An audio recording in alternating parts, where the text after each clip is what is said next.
Hello, we are here live with Lenovo Workplace Digital Solutions at the Gartner Summit. We're going to be interviewing event attendees on our Lenovo Work Reborn research findings.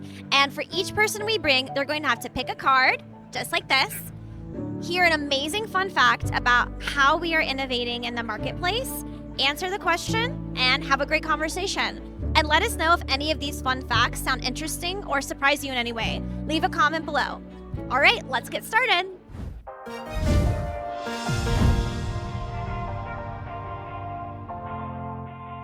Hi, my name is Rita. We're here live at the Lenovo booth at the Gartner Digital Summit to talk more about the Lenovo Work Reborn research and play a little bit of a card game to figure out what our next fun fact is about the report.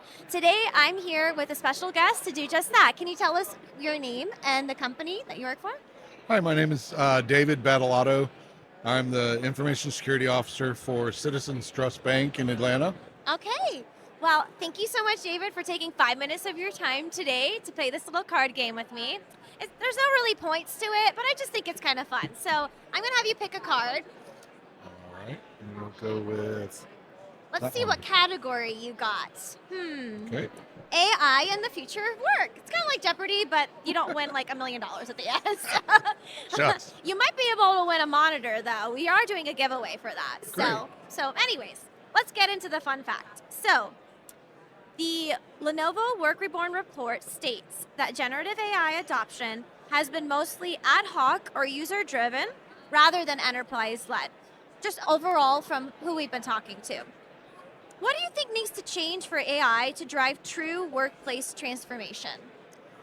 I think that one of the biggest challenges is getting the C-level executives, the leadership teams, and even the board members more educated on exactly what is AI, what's not AI, because every product out there in their marketing says that they're AI, but that's not necessarily true. Tell me more about that.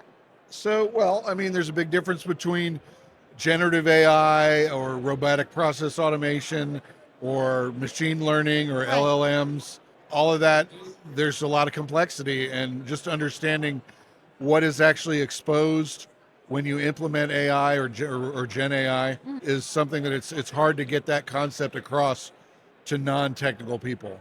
Right. For example, when I was preparing for these interviews, I had the question of, well, what really is AI versus generative AI? And generative AI is really innovative, and it surprised me to learn the differences. Can you explain what the differences are at a surface level in your opinion?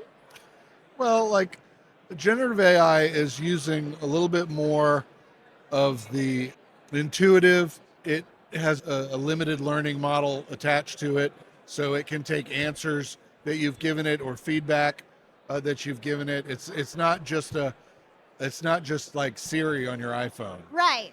It can actually learn from what you're asking, and you can ask it to elaborate on its answer. You can ask it to provide an answer that's more geared towards a specific audience. You can ask it to answer as if it was a specific job answering. So generative AI gives you a lot more flexibility. Would you also say personalization as well, too? Yes, actually personalization would be a good way to put it. We had that kind of insight in our report that people are really excited about the personalization aspect, especially when it comes to an employee engagement or employee experience aspect as well, too. Like being able to set up a computer to have it be like personalized to that person's needs, the software, the application, and all of that. But I would say that we've come a long way, right? Like how is what we're doing now different than even a couple of years ago, and why are you excited about it? Well, a lot of it is, again, it's going to be education and training, giving employees, giving management and leadership teams the proper training on how to use prompts, how to prompt to get the answer you're looking for, and to teach them that if you give it a prompt and it doesn't give you the answer you're looking for, don't just change your whole question, elaborate a little bit more what you're looking for, because the Gen AI is smart enough to actually take suggestions from you. Oh, could you make that sound, more professional tone? Could you make that more in the lines of, something you would give for an executive report rather Right. than so much detail? you can modify what you've already asked it rather than starting all over again. Right. Because how will it learn if you just start over, right? Exactly. Okay, that's really cool. And I'll sneak in one last question for you. How have you seen AI help you in your day-to-day, in your organization, in your workplace? Well, I'm one of the people that's kind of testing it out. Okay. We've not fully adopted or allowed AI through the whole organization. Right. But I've been testing it on things like generating reports. It's really great for PowerShell scripting, Yes. a lot of coding stuff that I would normally do and then struggle with, well, why is my code not working right?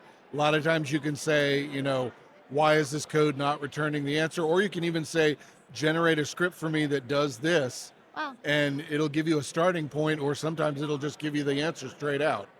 Wow. Well, those are some really good tips that somebody listening could use to try for their process if they also haven't fully implemented yet. So I really do appreciate that.